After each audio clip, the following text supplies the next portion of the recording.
Hello. Camera on. Recording. Frog, continuous country favorites, 95.1 KFRG, California's Inland Empire. The 25th ranked country hit of the week is up right now. It's called Me and Emily, and to perform it, Rachel Proctor. Floorboard is filled with baby toys and empty Coke bottles and coffee cups. Some kid at school brings his dad for show and tell, and it gets her little mind. FM off. I guess we won the baseball game.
Wasn't even aware there was a baseball game tonight.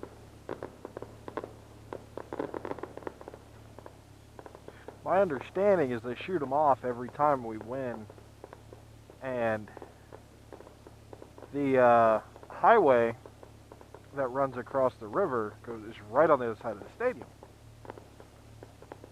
Every now and then you'd be coming down the hill headed towards the river, and suddenly fireworks. Kind of cool. Reminds me of San Marcos, where the university shot off fireworks on the rare occasion that we won a football game.